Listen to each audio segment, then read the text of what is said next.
ቀድሞ ስራህ ትመለስ ዘንድ ማን ነገረህ? ማንስ አስተማረህ? በማለት ጴጥሮስ ደነገጠ ይላል። ስለዚህ ቀድሞ ስራው ለክርስትና የማይመች ስለሆነ ጴጥሮስም ደነገጠ። እርሱም የነገረኝና ያስተማረኝ የለም አለ። ስለዚህ ልቡን ዘጋ መልሶ ማለት ነው። ካልነገረህና ካላስተማረህ ይህን ክፉ ስራ በምን አሰብከው? ክርስቲያን አለመሆንን ማለት ነው። ለምንስ አንተን በማስተማር ሙስሊም ማለት ክፉ ስራ ነው እያለው ነው። አዎ እንደ እስልምና ክፉ ስራ ነው። እኔ ሳይሆን እደግምልሃለሁ፣ ሚሊዮን ጊዜ እደግምልሃለሁ ከፈለክ። እሺ ችግር የለውም ቀጥል። እኔ ኢኮኖሚዝም አይደለም እኔ የማምነው ኦርቶዶክስ ተዋህዶን ብቻ ነው። ቀጥል። እሺ አየህ እዚህ ጋር ጴጥሮስም ምን አለ? ለምን አደከምከኝ? እርሱም የነገረኝና ያስተማረኝ የለም ካለ ካልነገረህ እና ካላስተማረ ይህን ክፉ ስራ በምን አሰብከው? ለምንስ አንተን በማስተማር እኔን አደከምከኝ አለው።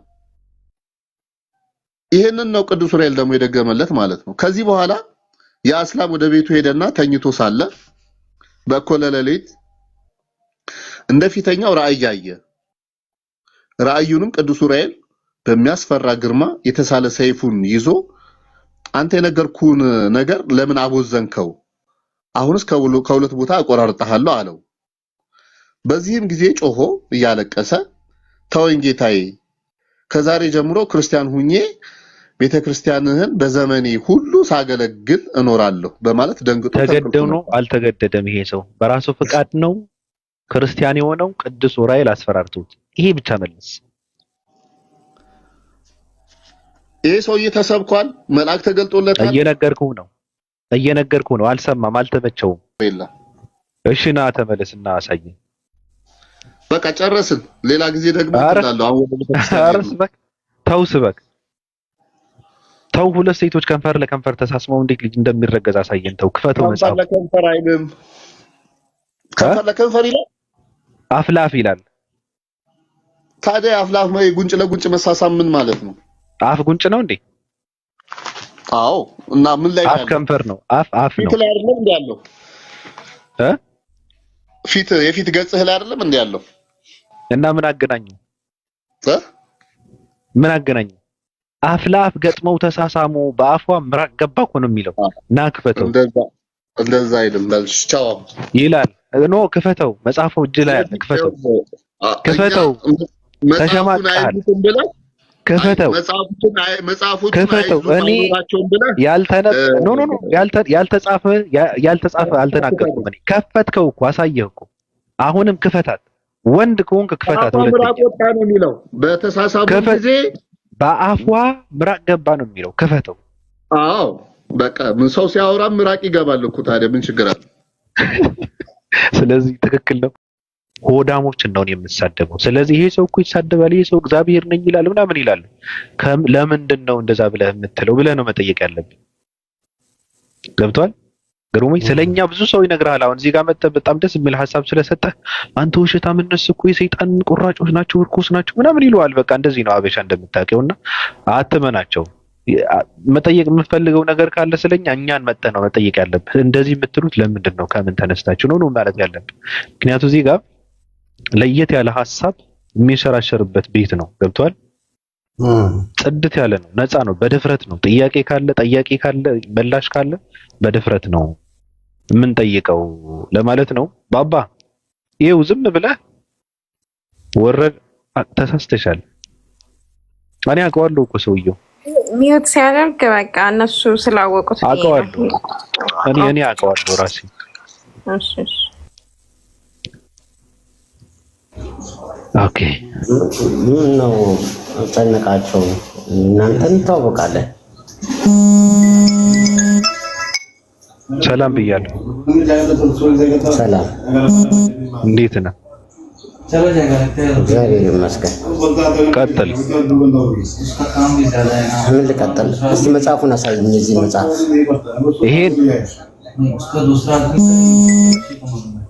ይሄን ነው መጽሐፉን አሳይኝ። የውጭ ፔጁን አሳየኝ እኮ። ዑራኤል ነው እያልኩ እኮ ነው። ኡራኤልማ ቤተክርስቲያኑ ኡራኤል ይባላል። እስቲ ገልጹን አሳየኝ። እሱ ምን አገባኝ ብቻ ድርሳነ ኡራኤል ነው አልኩህ እኮ። ከፈለክ መግባት ትችላለህ። ቁጥሩን እንትን ይዛ አሁን እንደዚህ ብሎኛል ነው የምለው። ቆይ ብሎኛል ብዬ ነው የምለው ወይስ ስክሪንሻት አድርገው ውሰደዋ። አንተ ስክሪንሻት እንትን አይሆነኝማ አባቴ እኮ ውሰደው። ድርሳነ ኡራኤል ዘሚያዝያ የሚለውን ዘሚያዝያ ላይ ስማ። ይሄ ስክሪንሻት አድርገው እኮ እየነገርኩህ እኮ ነው። ድርሳነ ኡራኤል ዘሚያዝያ ነው። ወሩም ቢባል የለም እንደዛ ነው የተጻፈው እንዴ? አታውቅም እንዴ? አሁን አንተን እንጂ አላወቀው አባቴ። አንተን እንጂ አላወቀው መጽሐፉን ድርሳነ ኡራኤል ዘሚያዝያ አልኩህ። ኦኬ እንደውም ቆይ መረጃ ስታይ ቆይ ላሳየህ። እኔ ማን እንደላከልኝ ራሱ አሳያለሁ። ከማን ጋር እንደማወራ ራሱ ስለማን ምን አገባኝ? ተረጋጋ። አሁን ለቤተ ክርስቲያን ይዤ ሐሳባቸውን ይዤ እንደነገራል የፈለከው መጽሐፉን አሳየኝ እኮ ነው እያልኩ ያለሁት እኮ። እንዳሳየህ ተረጋጋ እኮ እንጠይቁ አባቴ። ተረጋጋ። ምን እንደማወጣልህ ቆይ ላሳየህ። ኦሆ እኔ ሰጣኝ ነው ያልኩህ እንጂ ዛቻ አይደለም። አይታይም፣ ተቆረጠ አይደል? ከላይ እንደው ይታያል። ከላይ ይታያል አይደል? ምንድን ነው መጽሐፉን አሳየኝ እኮ አልኩህ ብራዘር። በስክሪንሻት እኔ አልነቃ ሐሳብ ነው ብዬም አላቀርብም ለመምህራኖች። መጽሐፉን አሳየኝ፣ ስክሪንሻት አድርጌ ሄዳለሁ፣ አስገልጬ አስነብባለሁ። ቶሎ በል። ቀላል ጥያቄ እኮ ነው የጠየኩህ ነው። መረጃ ነው የጠየኩት። አንዴ ከተናገርክ በኋላ ሚውት አድርግና እሱ እስኪያወራ ጠብቅ። እኛም እኮ ጆሮአችንን እንፈልግ። ጆሮ አለሽ አንቺ ጆሮ ውስጥ። ኦኬ ይታያል። ይታያል። ለባስኒ የመጽሐፉ ከላይ ምን ይላል? ከላይ ምን ይላል? የመጽሐፉ መሴጅ ያደረገልኝ ሰውስ ማለት እየጠየቅኩ ነው። መሴጅ ያደረገልኝ ማለት እኔ ጠየቅኩ። ለማሳመልስልኝ እየነገርኩህ ነው። ድርሳነ ኡራኤል ዘሚያዝያ ከነግዕዙ ዘጋለን እየነገርኩህ ነው። የኢትዮጵያ ኦርቶዶክስ ተዋህዶ ቤተክርስቲያን ሌላ አልከታች አድርጎ ማለት ነው። መጽሐፍ የለህም ወይ? መጽሐፍ የለህም? መጽሐፍ እኮ ነው የማሳየህ። ይሄ መጽሐፍ አይደለም፣ ስክሪንሻት ነው። እኔን አይመለከትኝም። እንትና መጽሐፍን አምጣ። መጽሐፉን ግለጽና አሳየኝ። ጀርባውና ፊቱን አሳየኝ። ከዛ መልእክትን ይዤ ልሂድና እኔ የምጠይቀኝ እንዳንተ ስክሪንሻት አድርገው። ምን ችግር አለ? ቀላል ስክሪንሻት አድርገው። አባቴ ምን ላድርገው ቢሉኝ እየነገርኩህ ነው። አፈናት ስክሪንሻት አድርግ እያልኩህ እኮ ነው። ስክሪንሻት አድርገው። አንተ እድሜ ልክህን አፈናት ትከትላ አንተና እንጂ ስክሪንሻት አድርግ። እኔ አጨሳለሁ እንደዚህ። ኦርቶዶክስ ቤተክርስቲያን ኡራኤል ሰይፍን ይዞ እየተወረወረ እየተንሳፈፈ ሰውን በማስፈራራት ነው ኦርቶዶክስነትን የተስፋፋው እልሃለሁ። ይስፋፋ፣ በቃ ጀግንነት ነው። ምን ችግር አለ? ጀግንነት ነው። ውረድ አንተ ሉጢ። ባለፈው ሴቶችን ከንፈር ለከንፈር ተሳስመው እሚል አለ ድርሳነ ኡራኤል ውስጥ ስንለው ምን ችግር አለው አለ። መባጽዮን የሚባል ሰውዬ የኢየሱስ ክርስቶስ ከንፈር ስለሳምኩ ፌንት ነቀልኩ አለ ስንለው ችግር የለውም እኔም ባገኘው ገለጭጨዋለሁ የሚል ሰው ነው። እንደዚህ ነው ያለው። እኔም ባገኘው ክርስቶስ ከንፈሩን ነው የምስመው አለ። እንደዚህ ነው።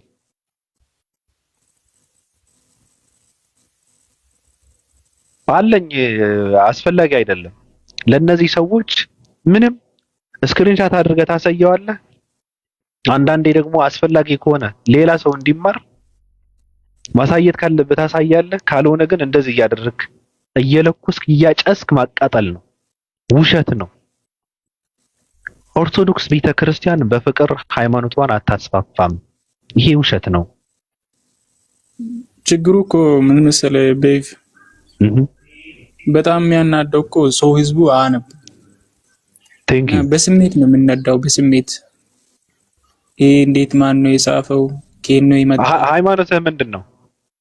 የኔ ሌላ ነው። እኔ ሌላ መናገር አልፈልግም። ሃይማኖት ኦኬ፣ ቆይ ይሄ ሰው ጋር ተነጋገር እስኪ። እንደው እኔ ከሱ ጋር እኔ እየተሳሳትኩ ከሆነ እስኪ አንተ ጋር ያውራ። እኔ ከፈለገ እኔ 666 አድርጎ ይሁን ስለሚያስበኝ እስኪ አንተ እንትን አድርገው አውራው። ያውራኝ ማን ነው? ኦርቶዶክስ ነኝ ይላል እሱ። ባባ የሚለው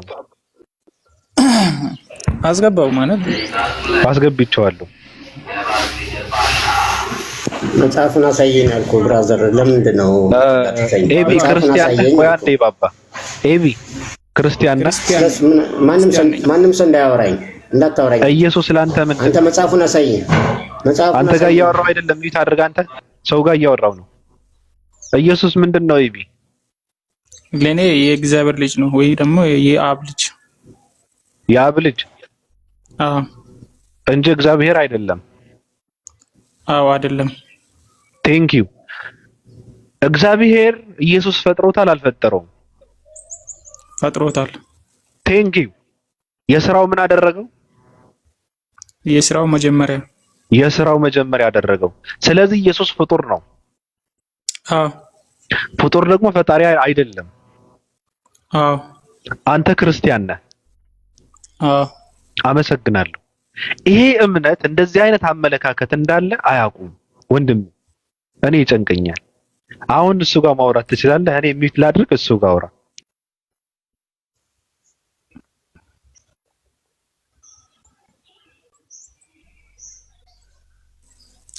አውራው። አዎ አውራው። እኔ ቆይ አንዴ አቡ እንደ አንተ እንዳታወራኝ። አንተ መጽሐፉን ስጠኝ እያልኩህ እኮ ነው። መጽሐፉን የለም አይደል? የምታወራው ዝም ብለህ መጽሐፍ እኮ አይደለም። ዝም በል አንተ መሰለህ ባባ፣ ዝም በል። እኔ አልፈልግም ከእናንተ ጋር ማውራት። በቃ መጽሐፉን ስጠኝ ወንድሜ። ቤትን ብቻ ሳይሆን አፍንም እየከፈትክ ስለሆነ መጽሐፉን ስጠኝና እጄ አባቶችን ልጠይቅ። በቃ እኔ ጋር ነው የምታወራው? መጽሐፉን አሳየኝ። አዎ እኔ ጋር ነው የምታወራው? አሳየኝ እኮ ነው አልኩህ። ሌላ ነገር እኮ ነገርኩህ እኮ። መጽሐፉ ያለው እናትህ እግር ስር ውስጥ ነው ያለው። ሂድ፣ ውጣ።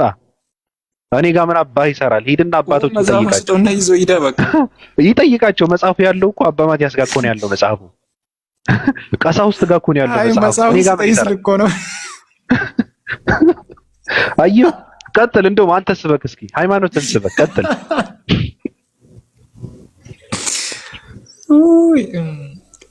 አይነን ነው ብዙ ችግር ምን እንደሆነ ታውቃለህ? የኛ ሰው በስሜት ነው የምንነዳው። ትክክል። አንዱ እውነት ስትነግረው ይሄ ምንድን ነው ያለው? ይሄ ሰውዬ እንዴት እንደዛ አለ? ምን ማረጋገጫ አለክ?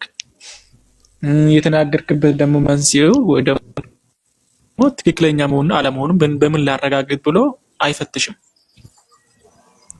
ሁለተኛ ደግሞ ምንድነው መጽሐፍ ቅዱስ ቤተክርስቲያን የሰጠው መጽሐፍ ቅዱሱ ማን ነው የጻፈው? ከየት መጣ? በስንት ዓመተ ምህረት ነው የተጻፈው? ተተርጉሞ ነው ወይ ሰው ነው የጻፈው? የኛ ሰው ነው የጻፈው? ምንድነው ብሎ መጠየቅ አለበት ማንኛውም ሰው ብዬ አምናለሁ። ለምን እምነት ከባድ ነው፣ የህይወት ጉዳይ ስለሆነ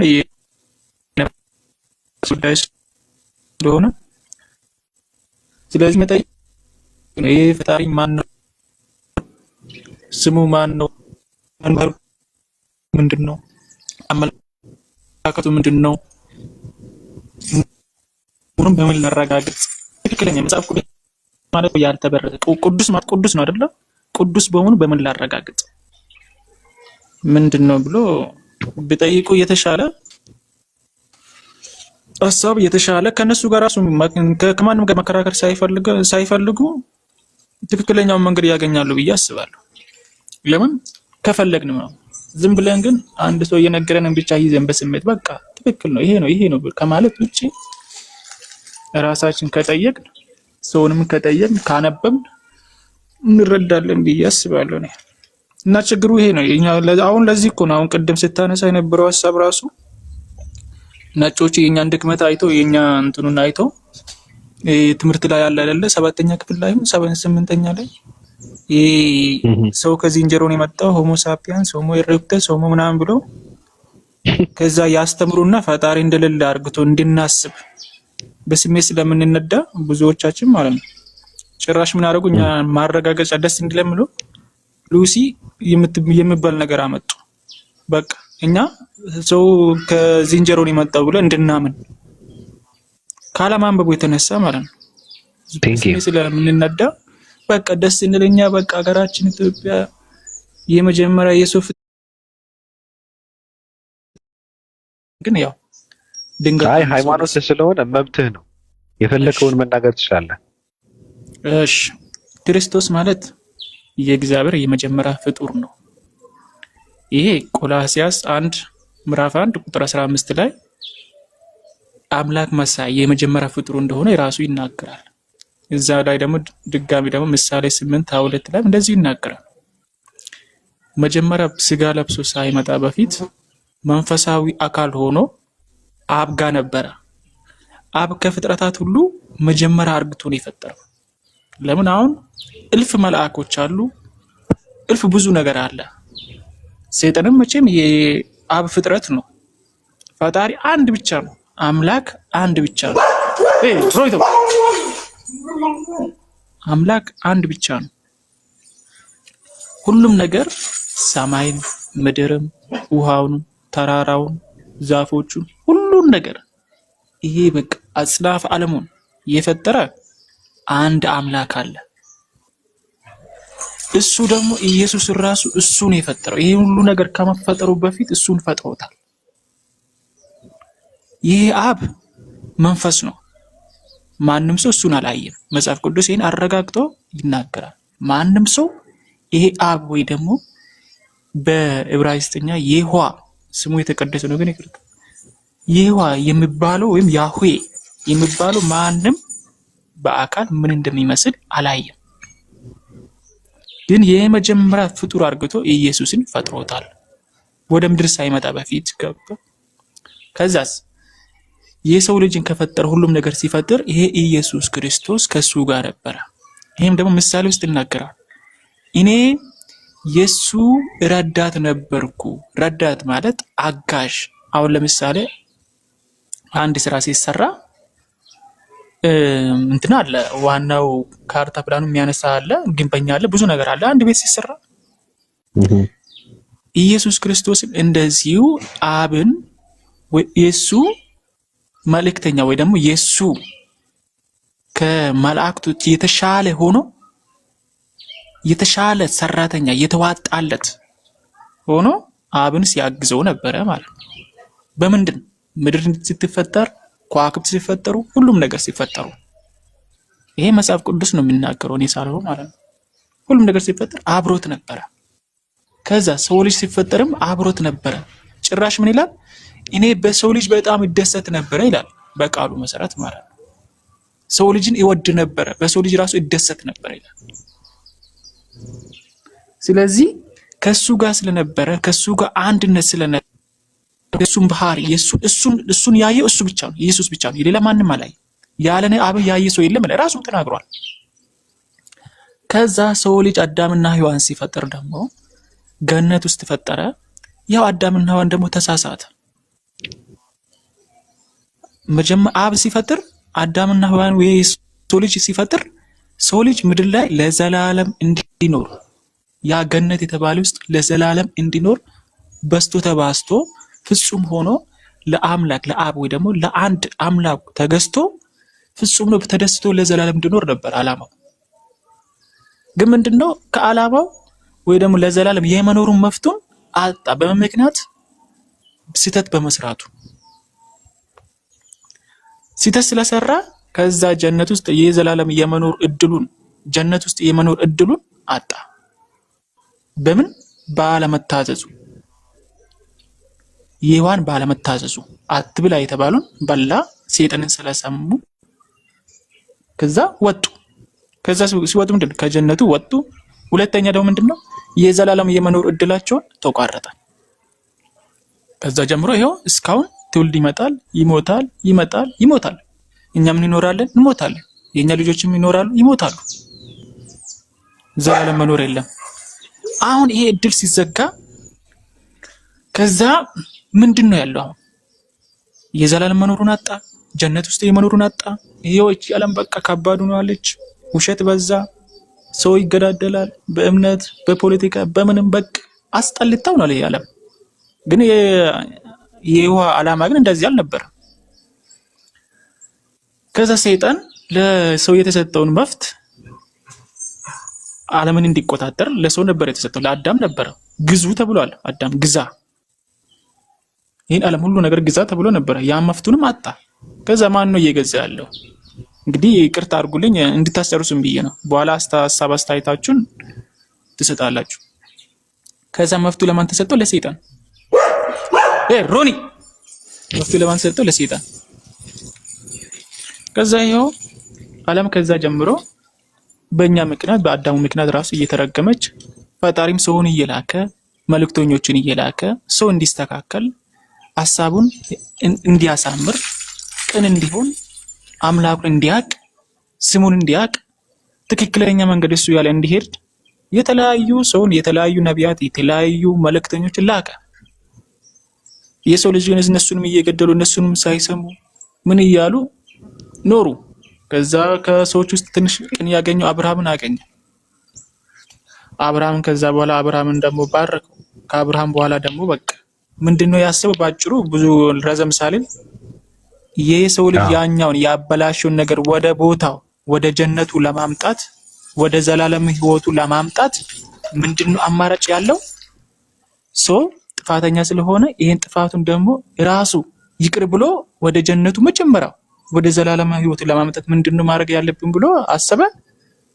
አንደኛ ልጁን ወይ ደግሞ የመጀመሪያ ፍጡር አርግቶ የፈጠረን ኢየሱስ ክርስቶስን ስጋ ለብሶ ወደ ምድር እንዲመጣ መጥቶስ ትክክለኛውን ነገር እንዲያስተምር አስተምሮስ ማስተማር ብቻ አይደለም አስተምሮስ ፍጹም ሰው ሆኖ እንዲኖርና ትክክለኛው ነገር አርግቶ አሳይቶ መክሯቸው ከዛስ ራሱ ደግሞ ያ ስጋ የለበሰው ራሱ ደግሞ እንዲሞት ለምንድን በፊት እግዚአብሔርና ሰው እንዲታረቅ በእስራኤል ሕዝብ የሚታወቀው ወይ እርግብ እንትን የመስዋዕት ያደርጋሉ ወይ በግ ምናምን ያርዱ ነበረ።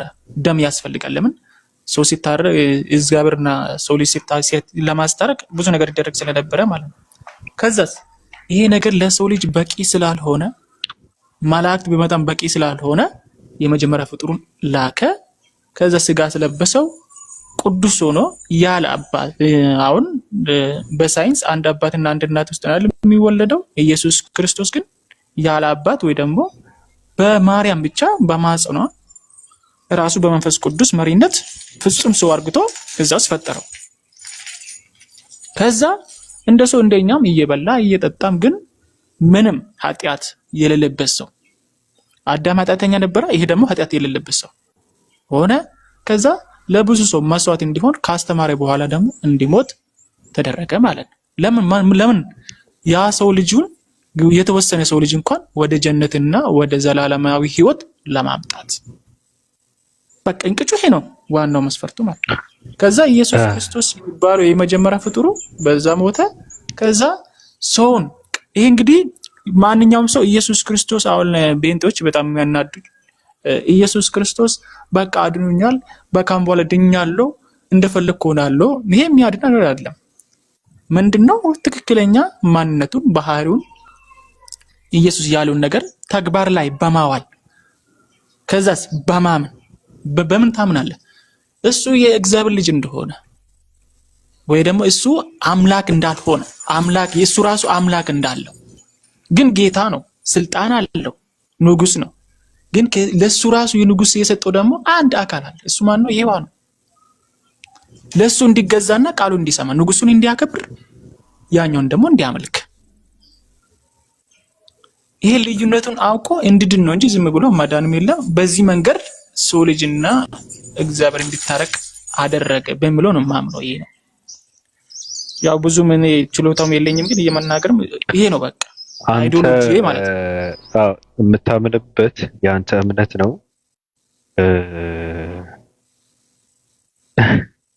እኔ ችግር የለብኝም። ሰው የሚያምንበትን በትህትና ከሆነ የሚያወራ ችግር የለብኝም። ከባዱ ችግር ምንድን ነው? ከአንተም እኮ አሁን እኔ በአንተ አልስማማም። ስለዚህ የሆነ ሰዓት ላይ ዝም ብለን እናወራለን። ዝም ብለን አንዳንድ ጥያቄዎችን እያወጣን ምናምን እናወራለን። ግን ለምንድን ነው እኔ የፈለግኩት እኔ እንደዚህ አይነት ክርስቲያኖች እንዳሉ አያውቁም። አንዳንድ ሰዎች ጭራሽ ይደነግጣሉ። ኢየሱስ ክርስቶስ እኮ ፍጡር ነው ብለው ማለት እያለ ክርስቲያን ያለ አይመስላቸውም። ክርስቲያኖች፣ ኦርቶዶክሳውያን፣ ፕሮቴስታንቶች የሚያውቁ ካልሆኑ ማለት ነው። ስለዚህ እየሰሙ ማወቅ አለባቸው በሚል ነው አውቄን ፈልገዋለሁ። ኢየሱስ ክርስቶስ ፍጡር ነው ብለው የሚያምኑ ሙስሊሞችና አይሁዳውያኖች ብቻ ይመስላቸዋል። ገብቷል? እንደዚህ አይነት ክርስቲያንም እንዳለ ማወቅ አለበት። ይሄ ደደብ ደንቆሮ የሆነ አንዳንድ ሰው አለ፣ ምንም አያውቅም። ባቢ ምን መሰለ፣ አሁን መጽሐፍ ቅዱስ ተጨማሪ ብዙ ነገር ምናምን እየተጨመረበት መቼ ተጻፈ፣ እንዴት ነው የጻፈ፣ ማን ነው የተረጎመው፣ ትክክለኛ መተርጎሙን ደግሞ እንዴት እናውቅ የሚለው ትንሽ ምርምር ይፈልጋል። ለምን ቃል የተጨመረበት አለ። አሁን ለምሳሌ 66 ሆኖ የቤንጦች 66 ነው የሚያምኑት፣ የኦርቶዶክስ 80 ያሉ ይመስለኛል። 80 ያሉ ብዙ ነገር ተጨምረዋል። እዚህ ጋር ኢየሱስ ክርስቶስ ቤንጦች ኢየሱስ ክርስቶስ ስላሴ ይላሉ። ራሱ መጀመሪያ ነበረ፣ ከዛ መጣ። በቃ እኔ እንጃ፣ እኔ አይገባኝም። ሶስት ናቸው፣ ከዛ አንድ ናቸው። አንተ ተቀበለዋለህ። አሁን ጳውሎስ የጻፈውን ከ10 ምናምን መጽሐፍት ከ10 ምናምን በላይ መጽሐፍት ተጨማሪ ናቸው። እኔ አልቀበላቸውም። አዎ እንትን ነው ይሄ መጀመሪያ እንትን ነው ይሄ ፖለቲካል ሲስተም አለው። መጽሐፍ ቅዱስ ኢትዮጵያ ውስጥ ሲደረግ ሲጽፉ ሲተረጉሙ ከዕብራይስጥ ወይ ደግሞ ከግሪከኛ ወደ አማርኛ ሲተረጉሙ ለራሳቸው እንዲመቻቸው ለእንትን ለገዢነት አስተሳሰባቸውን ዝም ብሎ ሰው እንዲቀበል በስሜት እንዲቀበልና ለራሳቸው አገዛዝ ደግሞ እንዲመቻቸው አድርጎ ነው የተረጎሙ ይመስለኛል። ለምን እውነቱን እነሱ የሚያውቁ አሉ፣ ግን እውነቱን ደግሞ ለሰው አላሳወቁም። ያው እነሱ ተጠያቂ ናቸው። ያም ሆነ ለራሳቸው አሁን ለምሳሌ የመጀመሪያዎቹ ወደ ኃይለ ሥላሴ ዘመን ምናምን መጽሐፍ ቅዱስ ሰው ራሱ እንዲያነብ ሰው አይደረግም። ካነበበ ራሱ የሚገደል ይመስለኛል። ሰዎቹ ምናምን ሲያወሩ ሲሰማ እንዲያነቡ ራሱ አይፈቀድላቸው። ጭራሽ ራሱ ምንድነው የይሖዋን ስም እግዚአብሔር ብሎ ነው የተረጎሙት። ይሄ እግዚአብሔር ማለት ይሄ እንትን ነው መሰለኝ የግዕዝ ቋንቋ እግዚ ማለት ገዢ ማለት ነው። ብሔር ደግሞ ብሔር ነው፣ የአንድ ገዢ ብሔር። ይሄ ስም እኮ አይገባም ለአንድ ፈጣሪ አጽናፈ ዓለምን የፈጠረ። እንዴት አንተ የብሔር ገዢ ስም ትሰጠዋል? ሁሉም ነገር ይፈጠራል። በጣም የሚገርም ስንት ቀን ተፈጥቷል። እኔ በሱ ነው እና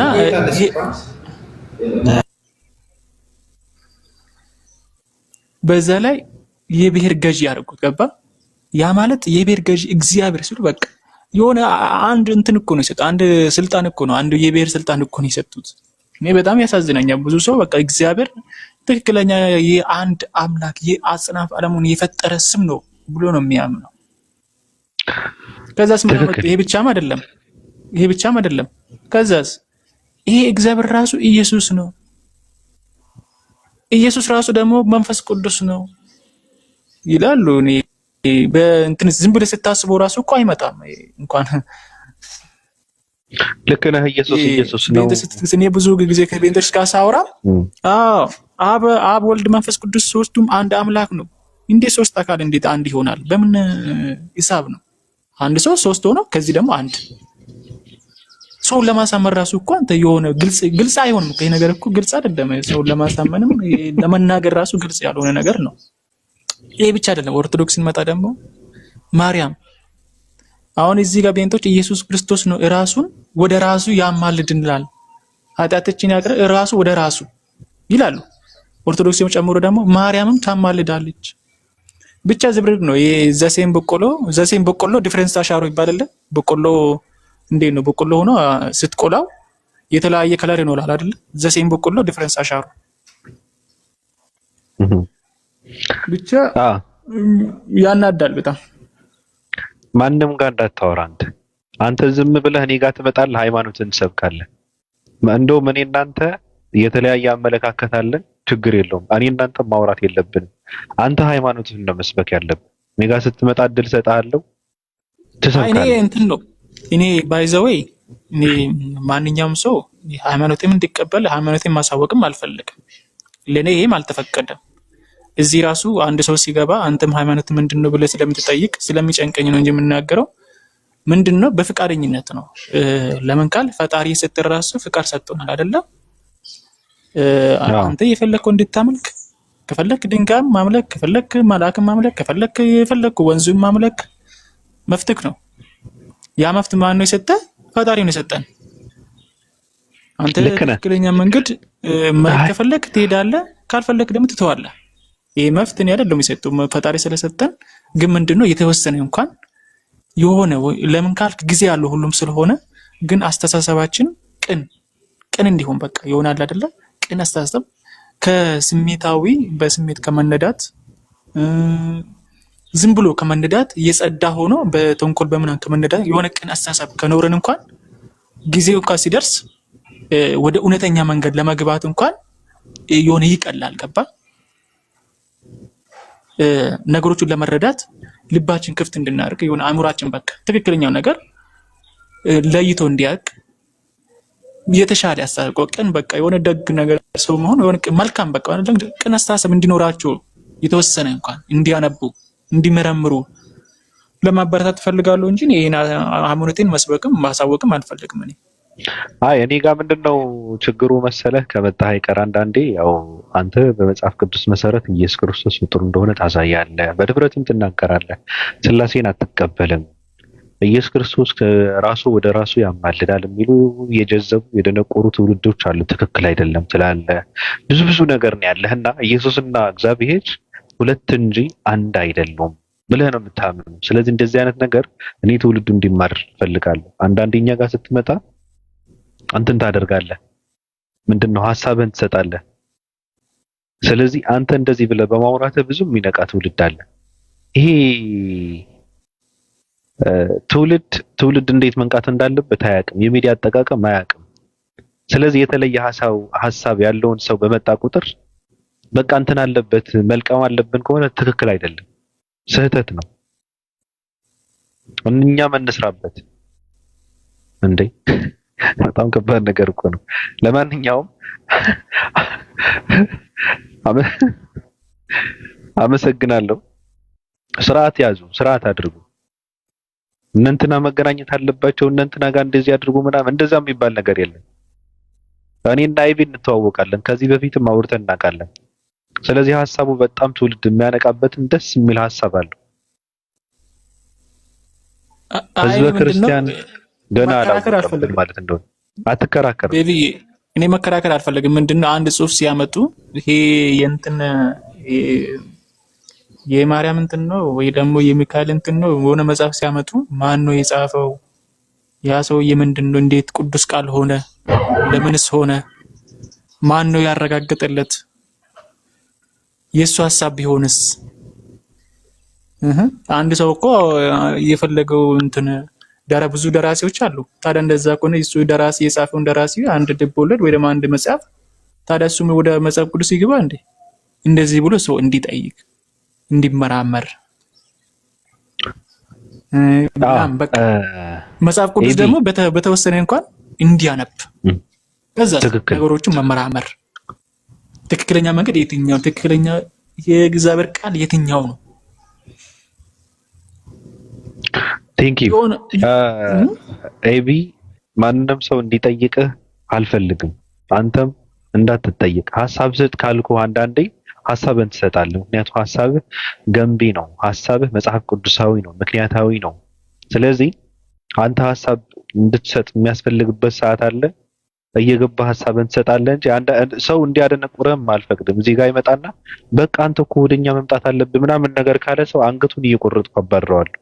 አንተ መብት አለህ፣ ሃይማኖትን ብቻ ነው የምትሰብከው። እኔ እንደዚህ ነው የማምነው። ለዛሬ ይበቃናል። እዚህ ጋር ስለ ቅዱስ ዑራኤል አንድ ነገር ይዤ ስለመጣው ሰይፈኛው ቅዱስ ዑራኤል፣ ተወንጫፊው ቅዱስ ዑራኤል፣ አስገዳጁ ቅዱስ ዑራኤል፣ በህልም እየመጣ ለተኙ ሰዎችን እያስፈራራ ወደ ክርስትና የሚያስገባ አሸባሪው ዑራኤል፣ ስለሱ ነው የማወራው ዛሬ። ዝም ብዬ ትንሽ ማለት ነው። እና አይ የሚል ሰው ካለ ይግባ፣ ጥያቄ ያለው ሰው ካለ ይግባ። ክርስትና ሳይሆን ኦርቶዶክስ በሰይፍ ነው የተስፋፋው። ኦርቶዶክስ እና ኡራኤል እየተምዘገዘጉ ነው። በሰይፍን ያስፋፉት ሰውን እያስፈራሩ በተኛበትን እያስገደዱ። ስለዚህ ፈልጎ ኦርቶዶክስ የሆነ ሰው የለም ማለት ነው። ኡራኤልን አስገድዶ ሰው በተኛበት መጥቶ ለሁለት ከፍላለሁ ካልሆነ ክርስቲያን መሆን አለበት እያለ ከሆነ ያስፋፋው ፈልጎ ኦርቶዶክስ የሆነ አንድም ሰው የለም። ውሸት ነው። ተገዶ ነው። ኡራኤልን አስፈራርተውት ነው። ኡራኤልን በህልም መጥቶ አደንግጦት ነው። እንቅልፍ አጥቶ ነው። እንደዚህ ነው እያለ ያለው ድርሳነ ኡራኤል። እንደዚህ ነው የሚያወራው ድርሳነ ኡራኤል። ስለዚህ በፍላጎቱ በፍቃዱ አምኖ የተጠመቀ አንድም ኦርቶዶክስ የለም። እንደውም ኦርቶዶክስ ውስጥ ያለውን ሁሉ ኡራኤል አስፈራርቶ ወደ ኦርቶዶክስነት ያስገባው ሌላ ምዕመን የነበረ ትውልድ ነው። ሙስሊም የነበረ አለ፣ አይሁድ የነበረ አለ፣ ሌሎችም አሉ። ኡራኤል እየተምዘገዘገ ይመጣል በተኙበት ሰዓት ሰይፉን እንትን እያደረገ ማለት ነው። አንተ ለሁለት ከፍላለሁ ካልሆነ ግን ክርስቲያን ትሆናለህ እያለ እያስፈራራ ነው ያስገባቸው። ይሄ እኔ አይደለም ያልኩት፣ ድርሳነ ኡራኤል ራሱ ነው። ቅዱስ ኡራኤል ነው ያለው። እያስጨው እያስለቀሰ ነው ክርስቲያን ያደረገው። እስላሙ ሰውዬ ሙስሊሙ ሰውዬ ማለት ነው እያስፈራራ ለሁለት ከፍላለሁ ካልሆነ ክርስቲያን ከርሰ የቤተ ክርስቲያን አገልጋይ መሆን አለበት ብሎ እንደዚህ ነው ያደረገው። በትምህርት አልገባኝም አለው። እንደዛ ነው የሚለው ታሪኩ ራሱ። እሱም የነገረኝና ያስተማረኝ የለም አለ። ካልነገረና ካላስተማረ ይህን ክፉ ስራ በምን አሰብከው? ለምንስ አንተን በማስተማር እኔን አስደከምከኝ አለ ኡራኤል። ደከመ ሰውየውን በማስተማር። ከዚያ በኋላ ይላል ያ እስላም ወደ ቤቱ ሄደና ተኝቶ ሳለ በእኩለ ሌሊት እንደ ፊተኛይቱ ራእይ አየ። ራእዩን ቅዱስ ኡራኤል በሚያስፈራ ግርማ የተሳለ ሰይፍን ይዞ አንተ የነገርኩህን ነገር ለምን አቦዘንከው? አሁንስ ከሁለት ቦታ ቆርጠሃለሁ አለው። በዚያ ጊዜ ጮኸ ሰውየው እያለቀሰ፣ ተወኝ ጌታዬ፣ ከዛሬ ጀምሮ ክርስቲያን ሆኜ ቤተ ክርስቲያን በዘመኔ ሁሉ ሳገለግል እኖራለሁ በማለት ደንግጦ ከእንቅልፉ ተነሳ፣ ነቃ ይላል። ከዛስ ክርስቲያን ሆነ። ስለዚህ ኦርቶዶክስ የሆነ ሁሉ ኡራኤልን እየተምዘገዘገ እየመጣ በተኙበትን ሙስሊም የነበሩ ሰዎችን እያስፈራራ በሰይፍን ያስፋፋው ኡራኤል የሚባል ሰው መልአክ ማለት ነው። ይሄ ነው። ይሄን ደብቀ እናንተን አሸባሪ አያድርጉም። አላምንበትም። እኔ እንደዛ ያደርጋሉ መላእክት ብዬ አላምንም። ኦርቶዶክስ ቤተክርስቲያን ግን ያልቀጠፈችበት አካል የለም። ፈጣሪ ላይ ቀጥፋለች፣ መላእክት ጋር ትቀጥፋለች፣ ክርስቶስ ላይ ትቀጥፋለች፣ ድንግል ማርያም ላይ ትቀጥፋለች። የማትቀጥፍበት ነገር የለም። ውሸት ነው። ስለዚህ እኔ በፍቅርና በሐሳብ ነው ሃይማኖቴን የማስፋፋው ብለህ ፖለቲካ ልትሰራ አትችልም። ኦርቶዶክስ ቤተክርስቲያን ሃይማኖቷን የምታስፋፋው በሰይፍ ነው። በሰይፍ ነው። ለዛውም ነብይ ምንድነው መላእክት የሚባሉ ማለት ነው። ምንም እንትን የሚያደማ ነገር እኮ የለውም። እኔ በጣም ነው የሚገርመው እንዴት ትውልዱን እዚህ ጋር ተዘፍቀው እንደሚጀዝብ እንደሚደድብ እኔ በጣም ነው ግራ የሚገባኝ። ሰው መጠየቅ አለበት፣ ማንበብ አለበት። ይሄ እንዳይነበብ የእነንተናን እየተወራ ህዝቡን ቢዚ ያደርጉታል። ይሄ እንዳይታይ ነው ህዝቡን አስረው ጨፍግገው ይዘው ቢዚ የሚያደርጉ። ስለዚህ እንዳይጠይቅ ነው። እነንትና ጋር እኮ እንደዚህ ነው እያሉ የሚያወሩት ይሄ እንዳይነበብ ነው። ብዙ ውርደት ነው ያለው። ወንድ ልጅ ፐሬድ አየ፣ ክርስቶስ ከንፈሩ ተሳመ፣ ሴቶች ተሳስመው ሁለት ሴቶች ልጅ ተረገዘ፣ ተወለደ። ብዙ ጉድ ነው ያለው። መላእክት አስፈራርተው እንትን ያደርጋሉ። እናቱ ጋር ሴክስ አደረገ የሚልም አለ። እናቱ ጋር እንደዚህ አይነት ታሪክ መጨረሻ ላይ ማለት ምንድነው ትርጉሙ? ምንድነው?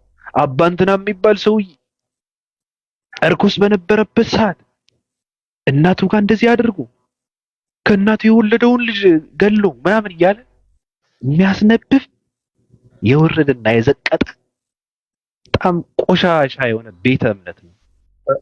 አብረን እናንብበው። እኔም ጋር ስላለ መጽሐፉ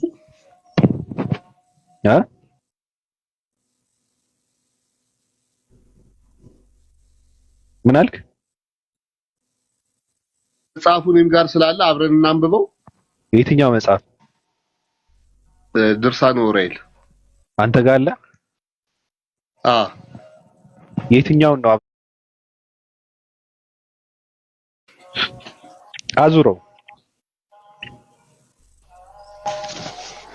እሺ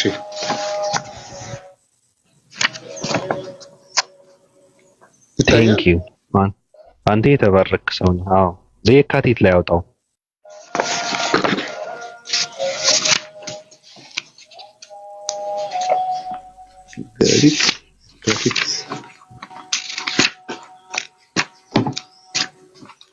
እሺ ከመጀመሪያው የካቲት ድርሳን 5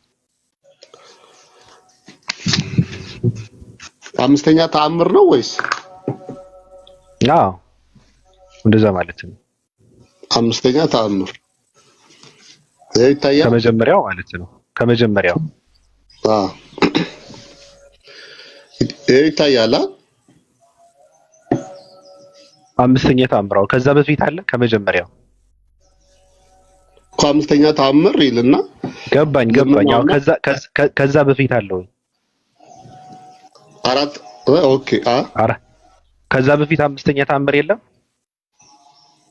አምስተኛ ተአምር ከዛ በፊት አራተኛ ነው። ቆይ አንዴ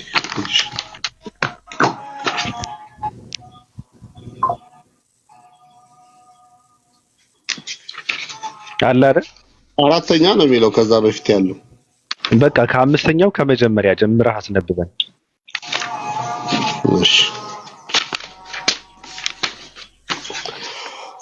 እሺ ላንብበው አይደለም። አሁን ቆይ እስኪ ትንሽ ዝቅ አድርገው። ራሱ ላይ እንትን ልበለህ ብዬ ነው። እስኪ ሙሉ ታሪክ ነው ከተነበበ ሙሉ ታሪክ ነው መነገር ያለበት። ራሱ ነው ባቢ ራሱ ነው። አዎ ራሱ ነው። ግን ችግሩ ምንድነው? እቺ እንትን አስፈላጊዋን ብቻ ሁሉም እሺ አንብብ። አይ ኖ የራስን ሐሳብ አይደለም ማስቀመጥ ያለበት። ችግር የለውም። የኔ ሐሳብ ሳይሆን የመጽሐፉን ሐሳብ ነው። አንብበው በቃ። ልመናውና አማላጅነቱ ለዘላለሙ በእውነት ከወዳጁ ይለና ያው የራስን ማስገባት ይቻላል። እኔ ብስራተ ገብርኤል ጋር ይሁንና የመላእክት አለቃ ቅዱስ ኡራኤል ያደረገው ተአምር ይህ ነው። ከምዕራብ ወይም ከአረብ ሀገር የመጣች አንዲት ሴት ነበረች። ይህችም ሴት ልጅ የሌላት መካን ነበረች። ይህ የወራት ግዳጇ በየጊዜው እያስጨነቃትና እንደ ጎርፍ እየወረደ ሰውነቷን ያደክማት ነበር። ከዕለታት በአንደኛው ቀን ወደ ቅዱስ ኡራኤል ቤተክርስቲያን ዘንድ ሄዳ በብዙ በማልቀስ ልትጸልይ ከአጸደ ቤተክርስቲያኑ ውጭ ቆመች። ከዚያም በቤተክርስቲያኑ በስተውጭ ስትጸልይና ስታለቅስ ብዙ ጊዜ ቆየች። ይህች ሴት ከቤተክርስቲያን ውጭ በሆነ በአጸዱ ውስጥ ቆማ ብዙ ጊዜ መዘግየቷን ቀሳውስቱና ዲያቆናቱ ባዩ ጊዜ አንቺ ሴትዮ ስራሽ ምንድነው? ምንስ ትፈልጊያለሽ? ሲሉ ጠየቋት። እርሷም ልጅ እንደሌላትና ለብዙ ዘመን መካን ሆና ስታዝንና ስትተክዝ የኖረች መሆኗን ነገረቻቸው። ያን ጊዜ ወደ ቅዱስ ኡራኤል ስዕለት ተሳይ፣ እርሱም መልካም ልጅ ይሰጥሻል አላት። እርሷም እሺ እንደ ቃላችሁ አደርጋለሁ አለቻቸው። እስከ ዛሬ ዓመት ድረስ ማህፀኔን ልጅ ለመውለድ የከፈተልኝ እንደሆነ እስከ ዕለተ ሞቴ አገለግለዋለሁ በማለት ተማጽና ወደ ሀገሯ ተመለሰች።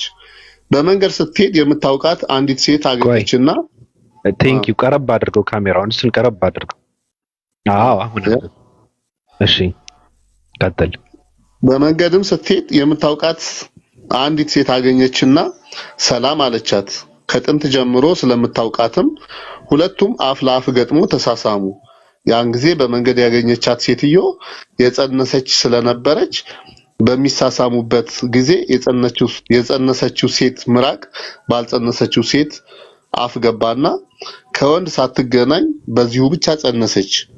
በዚህ ጊዜ የወር ግዳጇ ቆመና ቅሪት ሆና ወይም ጸንሳ በፍጹም ደስታ ወደ ቤቷ ገባች።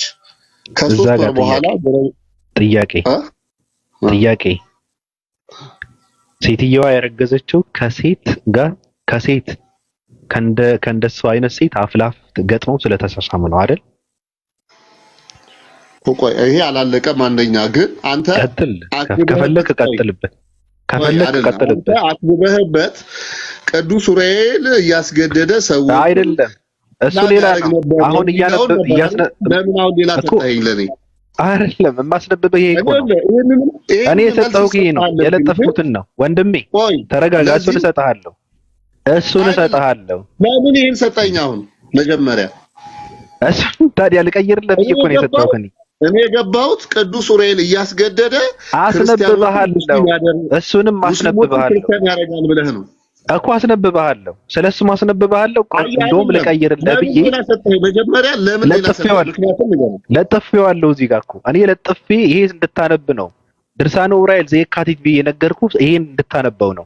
እዚህ ጋር ምንድነው ገብረ ሰዶማዊነት አለ የለም? ወንድሜ እንደው አንተ ሰው ነህ። ሴት ከሴት ጋር ከንፈር ለከንፈር ተሳስመው ልጅ ተረገዘ የሚል አለ የለም? ተሳሳሙ ነው ያለው እንጂ እኮ ተሳሳሙና ምን አደረገ? በአፏ ምራቅ ገባ። ወንድሜ አንተ ሰው ነህ። ሴት ልጅ እንዴት ነው በአፏ ወደ ማህፀኗ ምራቅ ገብቶ? ምራቅ እኮ ነው የገባው። እንዴትስ ከሴት ተረገዘ? ሰምታል? ተአምር ነው። አይችልም። እግዚአብሔር አይችልም። አይ እግዚአብሔር በሚቃወመው ስራ እግዚአብሔር ይቃወመዋል። እግዚአብሔር ፍጥረቱ ድንቅ ነው፣ አፈጣጠሩ ድንቅ ነው እንጂ እግዚአብሔር ወደ ማህፀን የሚገባበትን የራሱ ቀዳዳ ፈጠረ እንጂ በአፍ ወደ ጨጓራ እንጂ ወደ ማህፀንም አይገባም። አንደኛ ነገር ስህተት ትላውጣው አንብበው ከፈለክ። ሴት ከሴት ጋር ተሳስመው ልጅ መወለዱ ለአንተ ችግር የለውም ማለት ለኔ ግን ነውር ነው፣ ተአምር አይደለም። የኛ አምላክ ይችላል፣ ምንም ነውር የለውም። እንዴ ሴት ለሴት ሰላም ይባባላል። ከሴት እንዴ ይጸየፈዋል። ትክክል አይደለም። ወንድ ከወንድ ሴት ከሴት ትክክል አይደለም ነው የሚለው። አሁን ቀጥልና እዚህ ጋር ስለለጠፍኩት ደግሞ አውጣ ወንድም፣ ሂድ አውጣ። እሺ ገጽ ስንት ነው? ወደ ጉዳያችን ድርሳነ ኡራኤል ዘሚያዝያ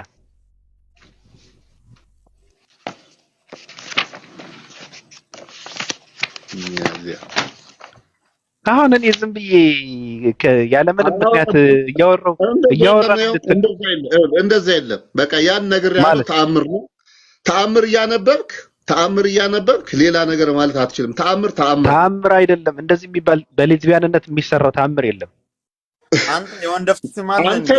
አንተ ነህ ሌዝቢያንነት የወንደፍት ስም አለ። አንተ እያወጣህ የወንደፍት ስም አለ። አሁን ብታገኝ መንገድ ላይ የወንደፍት ስም አለ። አንተ ይሆን አፍትህን ብታገኝ መንገድ ላይ አፌን ትስመኛለህ? እንደዛ ሚል የለም። አይ ትስመኛለህ ወይ ነው? ታገኘኝ። መልስለት። እኔ እናንተ ጉንጭ ለጉንጭ አፌን ጉንጭ ነው። አፌን ትስመኛለህ? መንገድ ላይ ምራቅህ ይኸውልህ ያንተ አይነት ነው ድረስ ይኸውልህ ምራቅህ ገባባት ማለት ይኸውልህ ጨዋነት ለመልበስ ነው። ያው ኪሲንግ ነው። አንተን የምታገኝ ኪስ ታደርገኛለህ መንገድ ላይ እንደ አንተ ሰው እኮ እንዲህ ሲያወራም እኮ ምራቅ አፍ ውስጥ ይገባል እኮ እንኳን እኔን ትስመኛለህ ወይ? ገጥመህ ቃፌን ግጥም ማለት ትስመኛለህ? አሁን እሱን ጨርሻለሁ። ተአምር ነው። ይሄኛው ገጽ ስንት ነው? ከመጀመሪያው ነው። ቆይ መልስለት እኮ መልስለት። የኔን መልስልኝ። መንገድ ላይ ብታገኘኝ አሁን አንተ ለምሳሌ እየመጣክ የሆነ ቦታ ተገናኘን አፌን ግጥም አድርገህ ትስመኛለህ? ወንድ ሎን ተሳሳመ የሚል አለ። እሺ አንተ ለምሳሌ ጾታ እኮ ነው፣ ልዩነት የለውም። አንተ ወንድ ሎን ተሳሳመ የሚል ካለ አምጣና አሳየኝ እኮ። ትስመኛለህ? እንደዛ የሚል ቢኖር ትስመኛለህ? እኔ አልስምህም። ለምን? በቃ እሺ ይክፈት። እሺ ገድለ መባጽዮን አለ። ገድለ መባጽዮን መጽሐፉ የለኝም ብሬ። ቆይ እስኪ ትርፍ ስልክ ላምጣ። እሱማ ክርስቶስ ነው የሳማቸው። ምን እሱ ደግሞ ሌላ ልትል ነው እንዴ? ማለት ክርስቶስ የሳማቸው ነው እንዴ አንተ የምትለው? ወንድ እኮ ነው ታዲያ ክርስቶስ። እኔ አንድ ጥያቄ አለኝ። ክርስቶስ አምላክ ነው፣ ፈጣሪ ነው። ወንድ ልጅ ነው። ክርስቶስ ፈጣሪ ነው፣ አምላክ ነው። ወንድ ልጅ ነው፣ አምላክ ነው። ወንድ ልጅ አይደለም አምላክ ነው እኮ። ወንድ ልጅ አይደለም ቬሮን። ወንድ ልጅ ቢሆንም እንደኔና እንዳንተ አይደለም። በቃ ወንድ ልጅ መሆኑን ካመንክ ጥሩ ነገር ነው። ቀጥል አብዲ። እንትኑን ያውጣው ባቢ፣ ይሄ ይውጣ። አሁን ያለው ያወጣዋል። አይ ያውጣው እኮ ድርሳን ወሬ ላይ ታየው። ጥያቄ ያለው መልስለት። ይሄ የምታነበው ድርሳን ማለት ነው። ጥያቄ ያለኝ ይሄን የምታነበው ድርሳን ማን ነው የጻፈው? እና እንደ መጽሐፍ ቅዱስ ነው የምታምነው? ቅዱስ ቃል ነው? አዎ ቅዱስ ቃል ነው። እንዴ ማን ነው የጻፈው? እንዴ ሰው ነው እኮ። ሰው ማን ነው? አሁን ለምሳሌ መጽሐፍ ቅዱስ የጻፉት እነ ሙሴ፣ እነ ኢዮብ፣ አዲስ ኪዳኖች ደግሞ እነ ማቴዎስ፣ እነ ዮሐንስ ብዙ ናቸው። ወደ 40 የሚጠጉ ሰዎች ናቸው የጻፉት። መጽሐፍ ቅዱስ ደግሞ የተጻፈው በመንፈስ ቅዱስ መሪነት ነው የተጻፈው። ይሄ መጽሐፍ ደግሞ የጻፈው ማን ነው? ይሄ መጽሐፍ ቅዱስ 66 ብቻ ነው። ይሄ መጽሐፍ የጻፈው እንግዲህ አንደኛ መላእክት በየጊዜው ለሰው ልጅ ተገልጠው የሚያደርጉትን ተአምር ቤተክርስቲያን ትመዘግባለች። ስለዚህ ቤተክርስቲያን የተቀበለችው መጽሐፍ ነው። ሰው ነው የጻፈው። ቤተክርስቲያን የተቀበለችው ሙሴ ሰው አይደለም። ኢትዮጵያ ብቻ የኢትዮጵያ ቤተክርስቲያን ብቻ ሙሴ የኢትዮጵያ ቤተክርስቲያን ብቻ ነው የተቀበለችው። ሙሴ ሰው አይደለም ወይ? ቆይ አስጨርሰኛ ቬሮን። ይሄ መጽሐፍ ማለት ነው የኢትዮጵያ ቤተክርስቲያን ብቻ ነች የተቀበለችው። እኔ ሌሎቹ ይኑራቸው አይኑራቸው አላውቅም፣ ግን ሌሎቹም እኮ የራሳቸው ልዩ መጽሐፍ አላቸው። ሌሎች ቤተክርስቲያን አብያተ ክርስቲያናት እኮ ቅዱስ ቃል ከሆነ እኮ በዓለም መታወቅ አለበት አይደለ እንዴ? ለምን 66 ውስጥ ወይ ደግሞ ለምን አልገባም? ለምን ይገባል? መጽሐፍ የእግዚአብሔር መጽሐፍ በጠቅላላ አንድ ላይ ቢከመር ትሸከመዋለህ እንዴ? ለኢትዮጵያ ብቻ ለምን እንዴት ለኛ ብቻ በአማርኛ ተጽፎ ለምን ለኛ ብቻ አይደለም? ታሪኩ የቅዱስ ዑራኤል ድርሳን በዓለም ዙሪያ የተደረጉትን ነው ሰብስቦ እዚህ ላይ ያለው። ቆሽ ቻርጅ ሊዘጋብኝ ነው። ለማንኛውም በቃ እንትን ሌላ ቀን እናወራለን። ሙሉን አንብበዋል?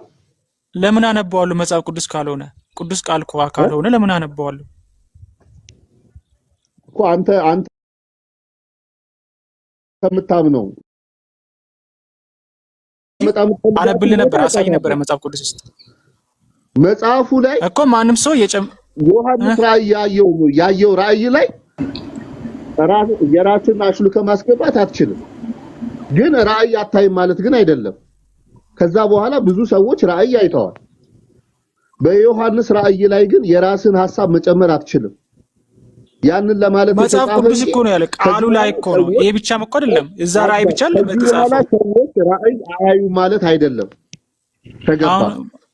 አሁን እኮ በራስህ እየተረጎምክ እኮ ነው ያለው ማለት መጽሐፍ ቅዱስ ውስጥ ራእይ ብቻ ውስጥ አይደለም የተጻፈው።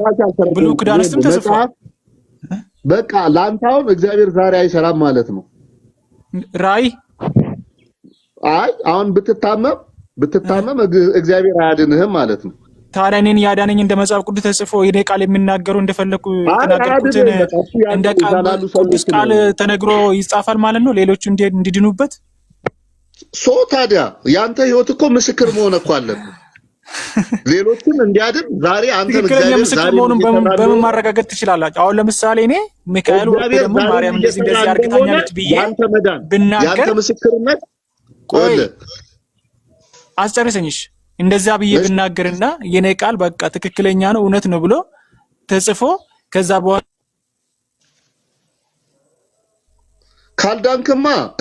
ካልዳንክማ ትክክል አይደለም። ከዳንክ ግን ትክክል ነው። እኔ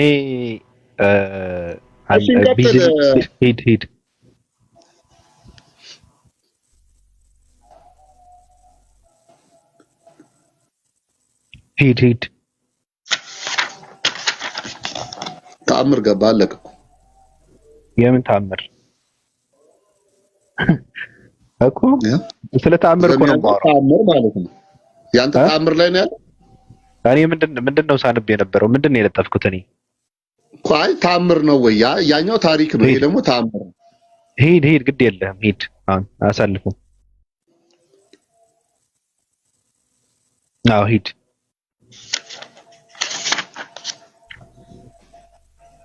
እስኪ የቅዱስ ዑራኤል ቤተክርስቲያን እያገለገል ሂድ አሳልፈው። እዛ ጋር ልመናውን አሳልፈው።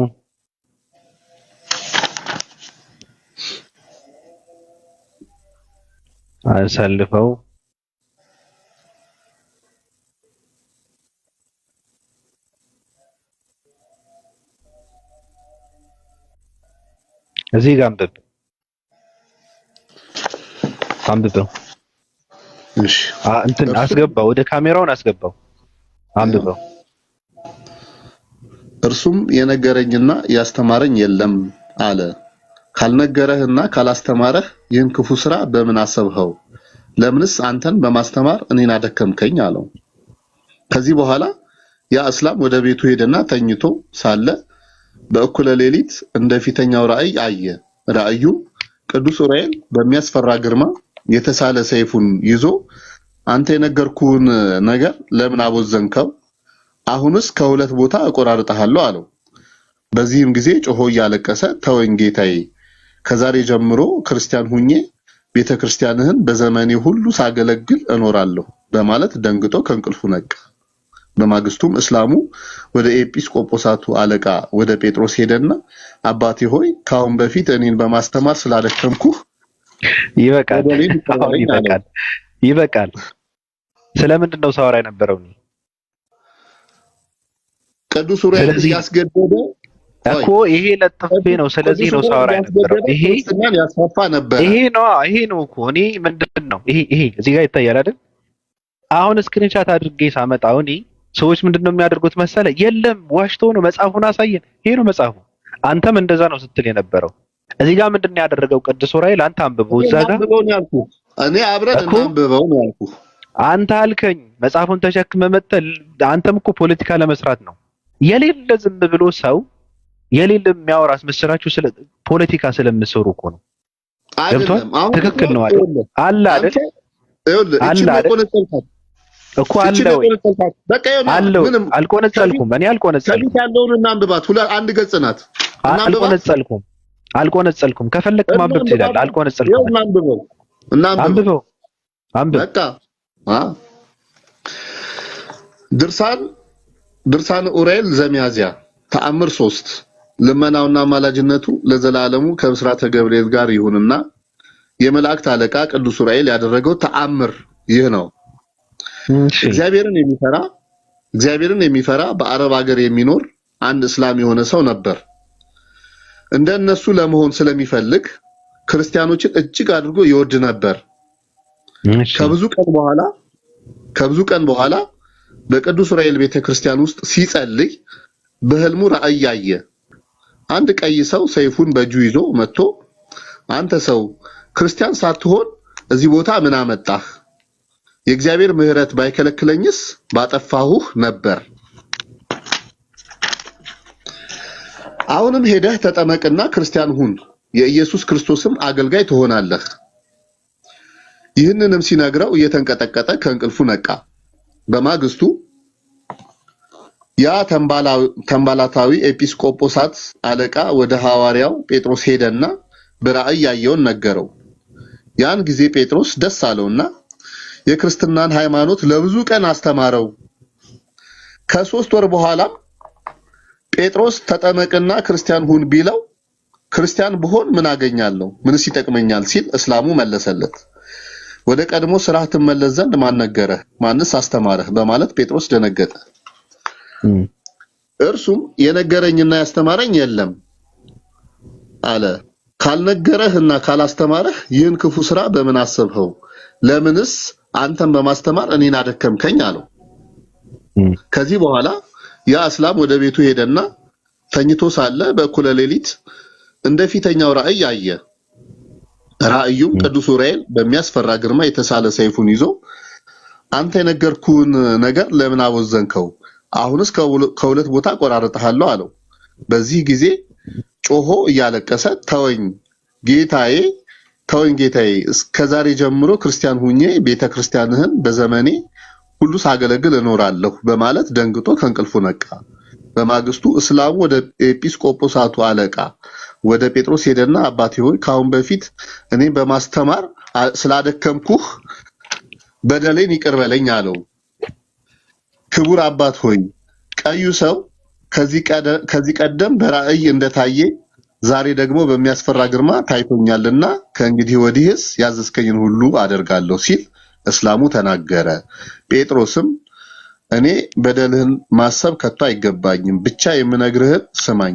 ይህ ሁሉ ከንቱ ነው፣ በክርስትና ሃይማኖት አምኖ መጠመቅ ግን እውነተኛ ነገር ነው አለው። ይህን ሲነግረው ክርስቲያን የሆነ አንድ ሰው 2 የኑስ ገንዘቦች ይዞ መጣና የገንዘቡን ብዛትና የንብረቱን አኳኋን ኃላፊ ጠፊ መሆኑን አስረዳው። ታኅሳስ 22 ቀን ገንዘቡን ብዛትና የንብረቱን አኳኋን ኃላፊ ጠፊ መሆኑን አስረዳው። ታኅሳስ 22 ቀን የቅዱስ ዑራኤል በዓል በሚከበርበት ዕለት እስላሙ አመነና ተጠመቀ። ከዚህ በኋላ ከክርስቲያኑ ጋር ከዚህ ከኃላፊው ዓለም እስኪያርፉ ድረስ በቅዱስ ዑራኤል ቤተክርስቲያን ውስጥ በመጸለይና በማዘን በአንድነት ኖሩ። በእግዚአብሔር ቸርነትና በቅዱስ ዑራኤል አማላጅነት የሕይወት ሀገር ገነትን ወረሱ።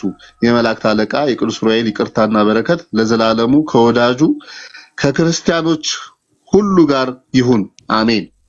ምንድነው ያደረገው? ምንድነው ያደረገው እኮ ምንድነው የዚህ ስህተት እኮ ምንድነው ያደረገው? ቅዱስ ዑራኤል ምንድነው ያደረገው? በራእይ ተገለጠለት፣ ክብሩን አየ፣ አስፈራራው። አዎ ለምን ክርስቲያኖችን ያደክማል? ያለ በሰይፍ አስፈራራው። አላደከመም። አዎ መጀመሪያ አላደከመም።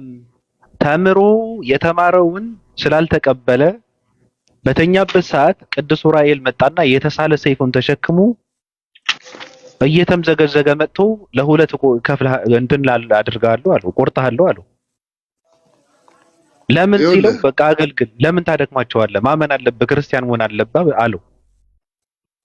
አስገድዶ ክርስቲያን አደረገው። ዑራኤል ራሱ በህልም መጥቶ ሰይፍን ተሸክሞ በሰይፍን በማስፈራራት ለሁለት ከፍላለሁ እያለ በማስፈራራት ክርስቲያን እንዲሆን አደረገው።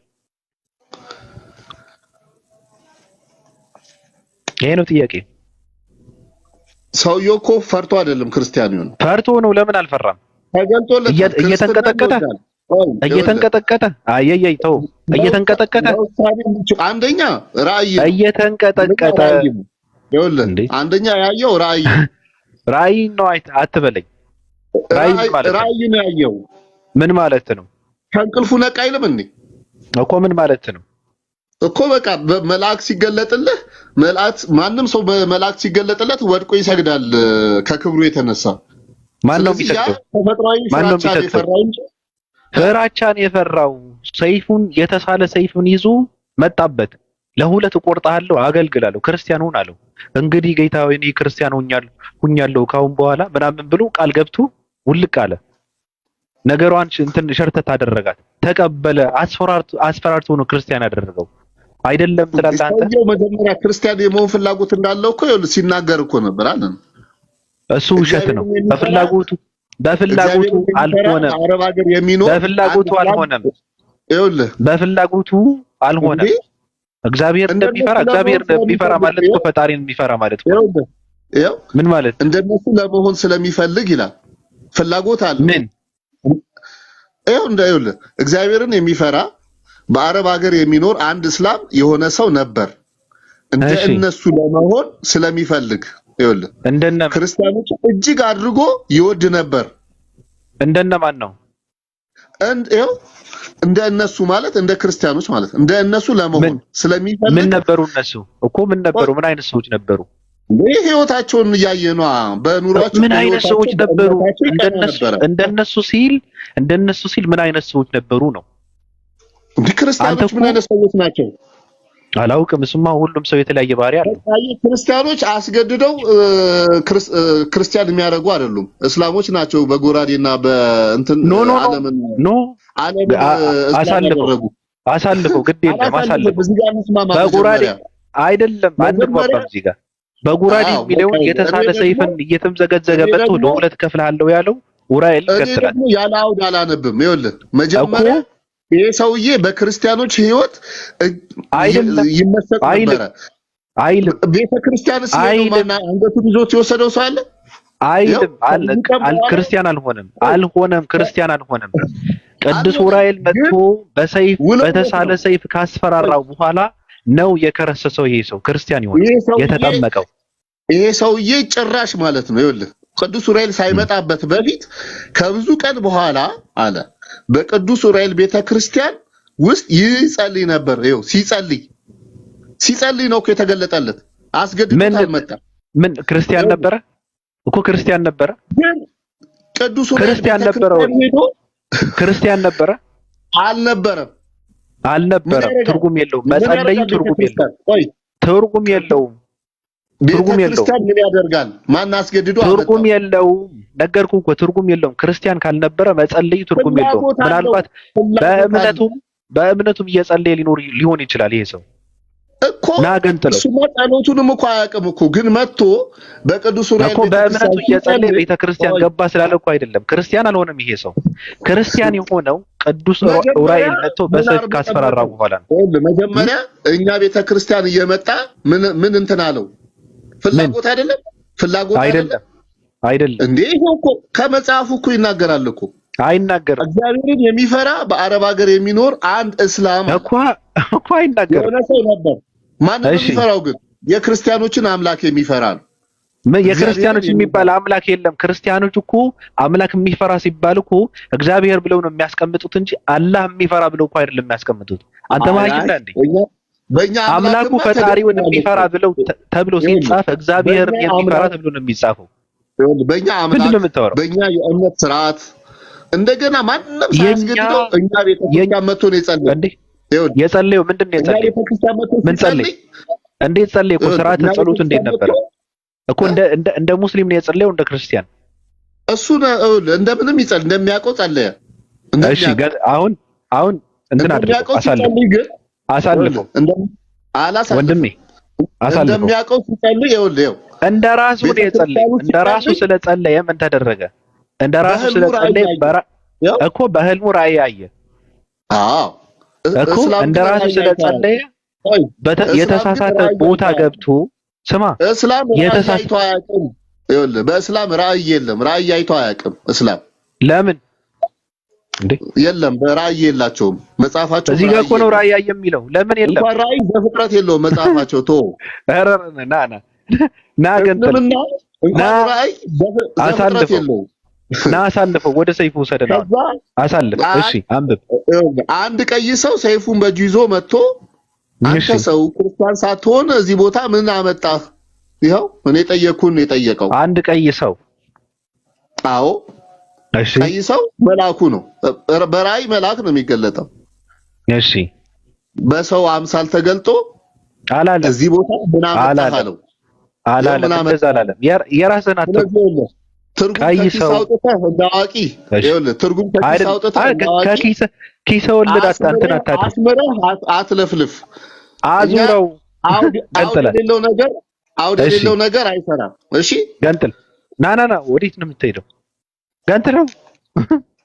ምኑ ነው ገንጥለው? አሁን ያነበብነው። አዎ አሳልፈው። አስመረህ እንደዚሁ ለፍልፍ እንጂ እኔ አሳልፈው እኮ አሳልፈው። ያኛው እሺ አንብብ ጨርስ። ሂድ። ይሄ ጨረስ ነው። ያኛውን ነው። አሁንም ሄደህ ተጠመቅና ክርስቲያን ሁን። እሺ አለው። ሁን የኢየሱስ ስም አገልጋይ ትሆናለህ አለው። ይህንንም ሲነግረው እየተንቀጠቀጠ ከእንቅልፉ ነቃ።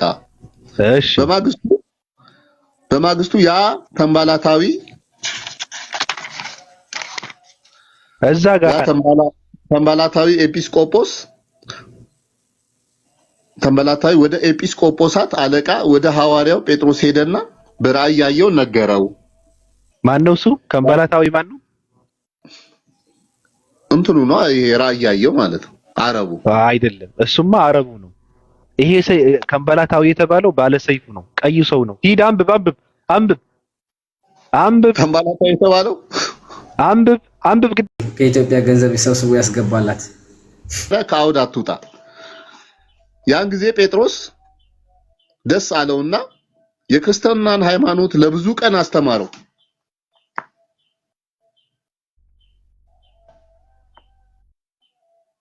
ለስንት ቀን አስተማረው? ለብዙ ቀን። አልመስል ቀጥል አንብብ ጨርስ አንብበው። ከ3 ወር በኋላ ጴጥሮስ ተጠመቅና ክርስቲያን ሁን ቢለው ክርስቲያን ብሆን ምን አገኛለሁ? ምንስ ይጠቅመኛል ሲል እስላሙ መለሰለት። ከዚያስ ወደ ቀድሞ ከዛ በፊት ሲጸልይ የነበረው እንደ ሙስሊም ሆኖ እንጂ ክርስቲያን ሆኖ አይደለም። ቅድም ሲጸልይ ሲል እሺ ቀጥል። ለዛ ነው ተጠመቅ እያለ ያለው። ክርስትና ሳይቀማ የክርስትና ቆይ እኔስ ምንድነው ለምን ቤተክርስቲያናችን ውስጥ ገባ ስላልክ ነው። ቀጥል። ክርስትና ሳይ የክርስትናን ጸሎት የሃይማኖት ጸሎት ሊጸልይ አይችልም። ስለዚህ እንደራሱ ነው የጸለየው። ግን እግዚአብሔር ልቡናውን አይቶ ክርስትናን ሃይማኖቱንና ልቦናውን አይቶ አይደለም አስፈራርተው እነ ቅዱስ ዑራኤል ነው ክርስቲያን ያደረጉት። አንብበው ሃይማኖቱንና ልቦናውን አይቶ አይደለም አስፈራርተው እነ ቅዱስ ዑራኤል ነው ክርስቲያን ያደረጉት። አንብበው ይሄ ሰው ተገደው በሰይፍ ነው ክርስቲያን የሆነው ወይስ በፍቃዱ ነው? አንደኛ በክርስቲያኖች ላይ ወንድም አስፈራርቶ ነው። እኔም ስል የነበረው ወንድሜ ይሄ ሰው ክርስቲያን እንዲሆን ያደረገው ቅዱስ ዑራኤል በተሳለ ሰይፍ ተኝቶ ሳለ እየተምዘገዘገ ከሰማይ እየበረረ መጥቶ ለሁለት እቆርጣለሁ ለምን አባ ክርስቲያን አትሆንም ብሎ ካስፈራራው በኋላ ነው ክርስቲያን የሆነው። በፍቃዱ አይደለም። እቆራርጣለሁ ይላል እና እየተምዘገዘገ ነው። ምን እላለሁ? አታስፈራራ።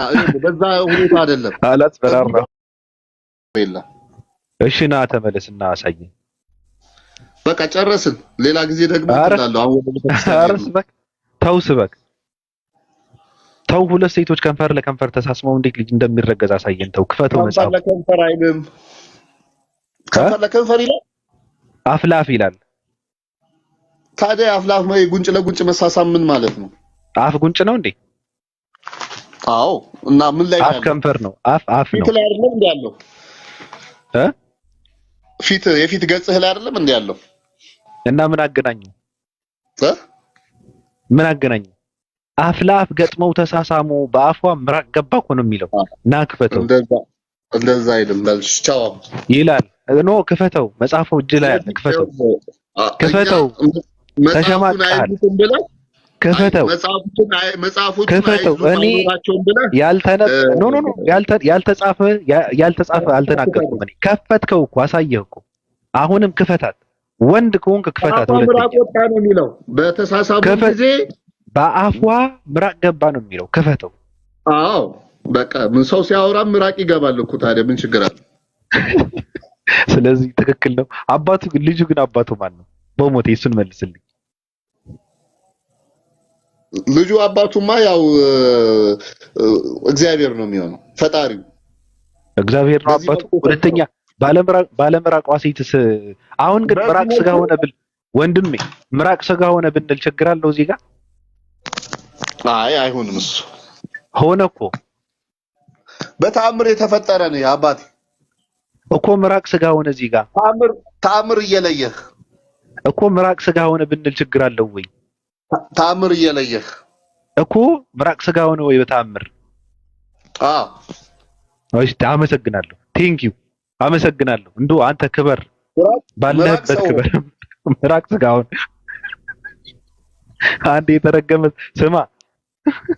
አንድ የተረገመ ሰው እቺ ሴትዬ ግን በአፏ ተረጭ ነበረ ማለት ነው ብሎ አለ አንዱ የተረገመ ሰው። ስለዚህ ስናወራ ማለት ነው። አመሰግናለሁ። ግን አንተ የተባረክ ሰው ነህ። መጽሐፉን ዱቅ አድርገን የገለጽከው በጣም ነው ማከብርህ። ድርሳነ ዑራኤልን በድፍረት ሴት ለሴት ተሳስመው ልጅ ይወለዳል፣ ይረገዛል፣ ምራቅ ስጋ ሆነ ማለት እንችላለን ብሎ በድፍረት የተናገረ ወንድ ነህ አንተ። በእውነት ቬሮን በጣም ነው ማለት ያሳሳትከኝ እንዳይመስልህ። አልተሳሳትክም። ምክንያቱም አልተሳሳትክም። እኔ በተአምር ሰው እንደሚፈጠር አምናለሁ። አልተሳሳትክም። እኔ እኮ ተሳሳትክ አላልኩም። ትነግሩኛላችሁ። በተአምር ሰው ይፈጠራል ነበረ።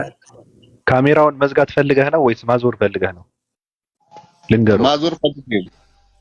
እሺ